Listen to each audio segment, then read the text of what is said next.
အားလုံးပဲမြင်လာပါ Natural Handmade ဆိုမြန်မာ page ကနေပြီးတော့ပြန်လည်ကြိုဆိုလိုက်ပါတယ်ဒီနေ့မှာတော့ကျွန်မကဟိုတနေ့ကပြုလုပ်ထားတဲ့ cream ဆက်ပြာကိုအသုံးပြုပြီးတော့ Japan ဆန်နဲ့ စခရကိုပြုလုပ်ပြသပေးသွားမှာဖြစ်ပါတယ်အရင်ဦးဆုံးအနေနဲ့ကျွန်မတို့လုပ်ထားတဲ့ cream ဆက်ပြာတွေကိုပါဝင်ပစ္စည်းရဲ့အချိုးတွေကအတိုင်းချိန်သွားမှာဖြစ်ပါတယ်ပစ္စည်းရဲ့အချိုးကိုကျွန်မဗီဒီယိုရဲ့ပထမပိုင်းမှာပြထားတာဖြစ်လို့အဲ့မှာသွားပြီးတော့ကြည့်နိုင်ပါတယ်ဒါတွေအားလုံးကိုချိန်ပြီးသွားတဲ့အခါမှာကျွန်မကစခရက်လောက်မှာဖြစ်တဲ့အတွက် whipping cream တွေကျွန်တော်တို့ကိတ်မုတ်လုပ်တဲ့အခါမှာသုံးတဲ့ whipping cream တွေကိုကြိတ်တဲ့ဆက်ကိုအသုံးပြုရမှာဖြစ်ပါတယ်ဒီလိုပုံစံဆက်မျိုးနဲ့သုံးရမှာဖြစ်ပါတယ်ဒါမှကျွန်တော်တို့ရဲ့ cream ဆက်ပြကအသားလေးကပို့ပြီးတော့ဖွားလေးဖြစ်ပြီးတော့စခရက်တိုက်တဲ့အခါမှာလည်းပို့ပြီးတော့သုံးလို့ကောင်းမှာဖြစ်ပါတယ်ဒီဆက်ကတော့အခုကျမနီးနဲ့လုပ်တဲ့စခရက်ကိုလုပ်မယ်ဆိုရင်မဖြစ်မနေလိုအပ်ပါတယ်เนาะဒီဆက်ကိုသုံးပြီးတော့ကျမတို့စခရက်လုပ်ရပါမယ်ပြီးသွားတဲ့အခါမှာကျမတို့ရဲ့ဆက်ပြသားကအနည်းငယ်မာနေတာတို့ပေါ့နော်ဒါမှမဟုတ်ဒီထက်ပို့ပြီးတော့ပြော့ချင်သေးတယ်ဆက်ပြသားကအရန်မာနေတယ်ဆိုရင်ကျမတို့ကရေအနှဲငယ်ထည့်ပြီးတော့လဲသူ့ကိုကျမတို့ကြိတ်နိုင်ပါတယ်တသားလေးကျသွားအောင်လို့ပါရေကိုတော့ကျမက distill water လို့ခေါ်တဲ့ DI water ကိုသုံးဖို့အကြံပေးချင်ပါတယ်ပြီးသွားတဲ့အခါမှာဒါတွေအားလုံးကိုတသားလေးကျအောင်အဲဒီ whipping cream blender နဲ့တစ်ခါပြင်ပြီးတော့ကြိတ်လိုက်ပါမယ်သူ့ကိုကျမတို့ဒီဆက်နဲ့မွေတဲ့အခါမှာ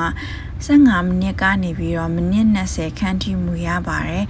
ဒီဆက်ပြအသားလေးကကျမတို့ကိတ်မုတ်လုပ်တဲ့ cream အသားပုံစံမျိုးလေးရမယ်ဆိုရင်ပို့ပြီးတော့သုံးတဲ့အခါမှာအရန်သုံးလို့ကောင်းပါတယ်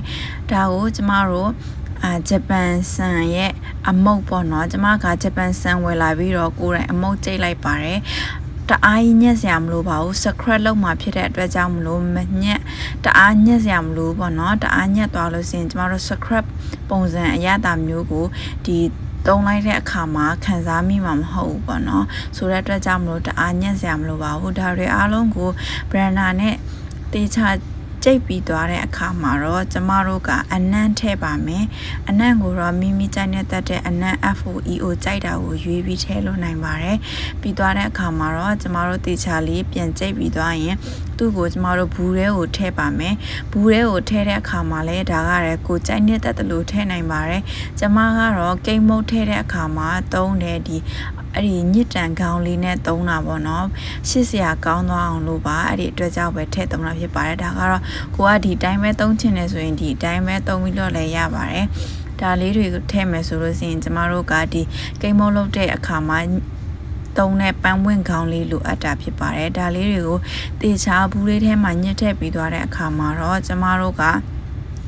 အဖုံးကိုတေချာပြန်ဖုံးထားဖို့လိုပါတယ်အခုကျမပြုလုပ်သွားတဲ့စခရက်ကပြုလုပ်ပြီးတာနဲ့အသုံးပြုနိုင်မှာဖြစ်ပါတယ်ရှင်နောက်ထပ်အပိုင်း3အနေနဲ့ကျမ cream ဆက်ပြာကိုအသုံးပြုပြီးတော့ coffee scrub ပြုလုပ်နည်းကိုပြုလုပ်ပြသပေးသွားမှာဖြစ်ပါတယ်ရှင်